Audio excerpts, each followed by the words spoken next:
آج میں ایک ایسی جگہ پہ کھڑا ہوں جہاں پر وہ لوگ بستے ہیں جو دوہری فضیلت کے ساتھ ہیں، جنہوں نے اس ملک کے خاطر ایک بار نہیں 2 بار ہجرت کی ہے۔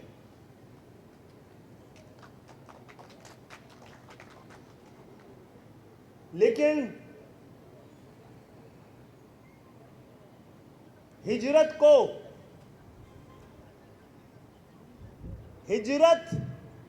ہمارے لیے سر کا تاج ہے، ہماری ذات پر داغ نہیں ہے۔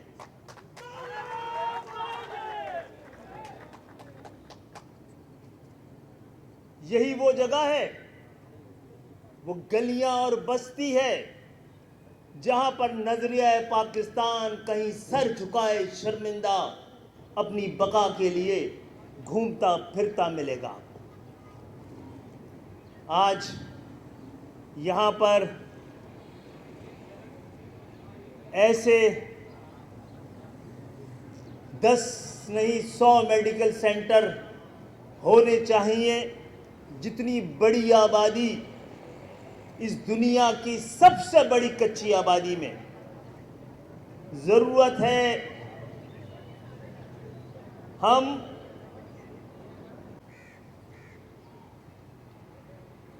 اورنگی کی منتخب قیادت کے ساتھ جب یہ بات ہو رہی تھی کہ یہاں پر صحت اور تعلیم کے حوالے سے زیادہ سے زیادہ میڈیکل سینٹرز ہونے چاہیے،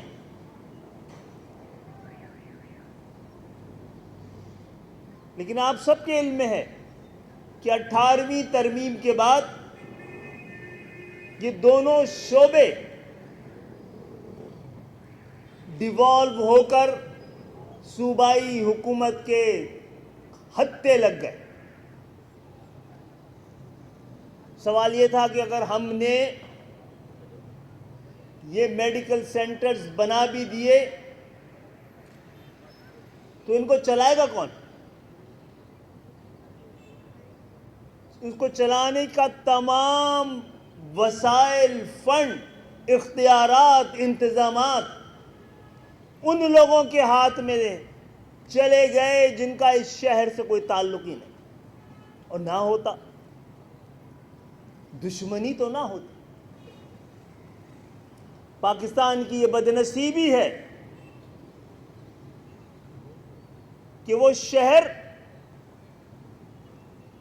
جس کے جاگنے سے پاکستان جاگتا ہے، جس کے چلنے سے پاکستان پلتا ہے، جہاں پاکستان کی بڑی بڑی سڑکیں، نوکریاں، پریولیج، ایوان، سب اس شہر کی دین ہے، اور جس صوبے کو چلانے کے لیے یہ شہر 97% دیتا ہے۔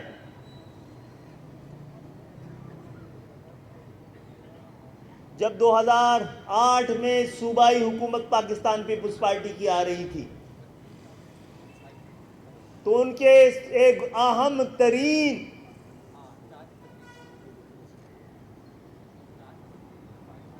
اس وقت کے سیاسی اور حکومتی عہدہ رکھنے والے، ماشاءاللہ عہدے بھی ہیں سیاسی، بچوں کے پاس سارے انتظامی عہدے ہیں، ان کی صاحبزادی نے کہا کہ کوئی کام، ہمارا دور شروع ہوا ہے، اس کراچی میں آکسیجن بھی نہیں ہونی چاہیے، یہاں پہ گھٹن دو، غربت دو، گندگی دو، اور انہوں نے 15 سال سے یہی شہر کو دیا۔ ہم بنانا چاہتے تھے یہاں پر اس سے زیادہ جو آج دیا جا رہا ہے، اس سے زیادہ کے میڈیکل سینٹرز، ہاسپٹل، ڈسپینسریز، لیکن چلاتا کون؟ یہ تو اگر آپ اپنی مدد آپ کے تحت کرتے ہیں تو بھی یہ سوال اٹھاتے ہیں کہ یہ کام تمہارے کرنے کا نہیں، ہمارے کرنے کا۔ تو جناب ہمارے ایم این اے صاحب نے، یہاں کے اورنگی کے ایم این اے صاحب نے، آپ کے منتخب ایم این اے نے اپنے فنڈ سے تو یہ بنا دیا، اور اس سے زیادہ بھی بنا سکتے تھے، لیکن اس کو چلاتا کون؟ یہاں کے عملے کی تنخواہ کس کو دینی ہے؟ یہاں کی دوائی کی فراہمی کس کی ذمہ داری ہے؟ جو یہاں لوگ بیٹھے ہیں، میڈیا کے بھی اور جو اورنگی سے تعلق رکھنے والے یہاں حضرات بیٹھے ہیں، یہ آج افتتاح کس لیے کر دیا گیا ہے؟ کس کے بلبوتے پہ ہوا ہے؟ یہ فنڈ وفاقی حکومت کا ہے تو چلانے کی ذمہ داری بھی حکومت کی۔ ہم نے تو بنا دیا، تو کیا وہ چلاتے؟ یہ ذمہ داری ایم کیو ایم کی میڈیکل ایڈ کمیٹی نے اور اس کی فلاحی تنظیم خدمت خلق کے جذبے کے ساتھ اب بنا دیا ہے 1 کروڑ روپے لے کر، 1 کروڑ روپے وفاق سے لے کر اپنے فنڈ میں سے۔ اتنا تو ہر مہینے چاہیے ہوگا اس طرح کی، وہ کون دے گا؟ وہ ہم مل کے کریں گے۔ ہمارے خدمت خلق کا جذبہ کرے گا، ہماری میڈیکل ایڈ کی خدمت کے جذبے کے تحت کرے گی۔ اورنگی کے کارکنان، یہاں ایم کیو ایم کے ذمہ داران اور ہم سب مل کے چلائیں گے، یہ چلا کے دکھائیں گے، اور جس دن ملک حوالے ہوا وہ بھی چلا کے دکھائیں گے۔ 18ویں ترمیم کے ذریعے، 18ویں ترمیم ڈیولوشن آف پاور کے لیے ہوئی تھی، یہاں ایکیومولیشن آف پاور ہوا ہے۔ اور پاکستان پیپلز پارٹی جب بھی آتی ہے اس کے نشانے پر یہ ہوتی ہے احسان فراموشی۔ پاکستان کا کوئی دارالخلافہ، صوبائی دارالخلافہ اتنا بدنصیب نہیں ہے کہ وہاں کی صوبائی حکومت، وہاں کا وزیر اعلیٰ اپنے دارالخلافے کو اپنے خلاف سمجھتا ہو، اس کا دشمن ہو، اس کے راستے روکتا ہو۔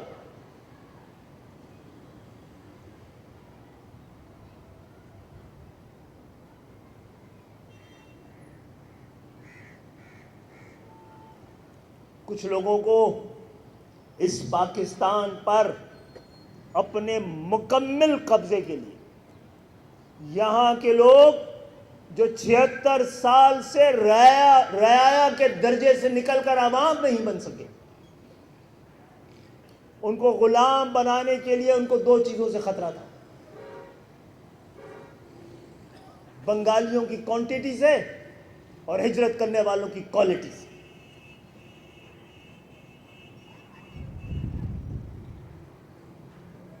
جو 1970 کے انتخابات کے بعد پاکستان کی اتنی بڑی بدنصیبی ہے کہ غیر آئینی اسمبلی نے پاکستان کا آئین پاس کیا، ایک ایسے انتخابات جس کے بعد 55% پاکستان سے الگ ہو گیا تھا، تو اس اسمبلی کا کیا اخلاقی، قانونی، آئینی، سیاسی جواز رہ گیا تھا۔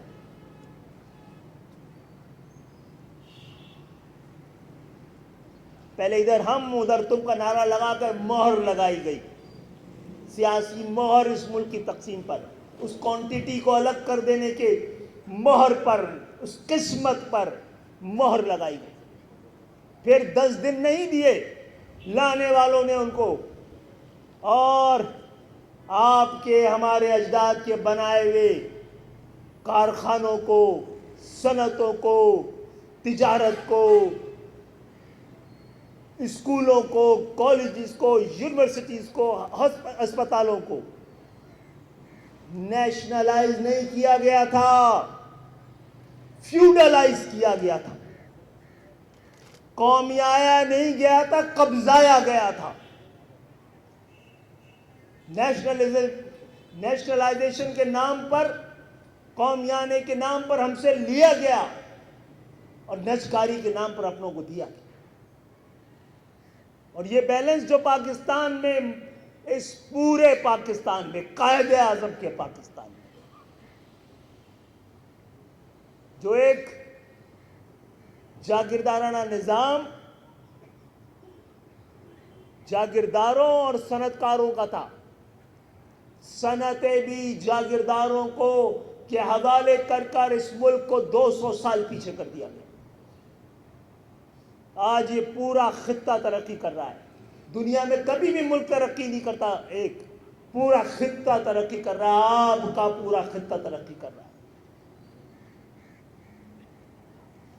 بیچ میں تو شاید ہم یہ کہنے میں مجبور تھے، جزیرہ ہے پاکستان افغانستان کے نام کا، لیکن افغانستان بھی آپ کو پیچھے چھوڑ کے جا رہا ہے۔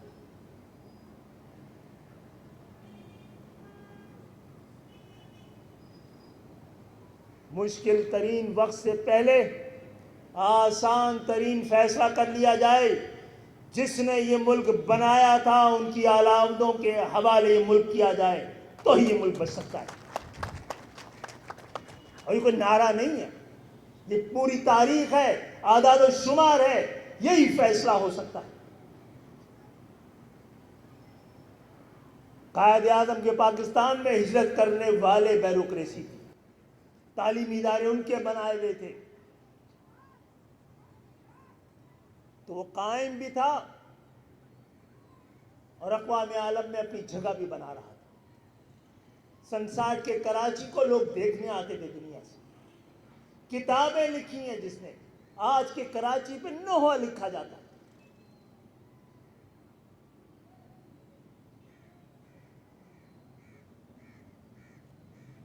15 سال کے بعد پاکستان میں اتنے تسلسل کے ساتھ کسی کو بھی صوبہ کسی کے حوالے نہیں کیا گیا۔ دینے والوں نے مہاجر دشمنی میں 15 سال کر کے دیکھ لیا ہے نا آپ نے۔ الحمدللہ زندہ ہے مہاجر، زندہ ہے۔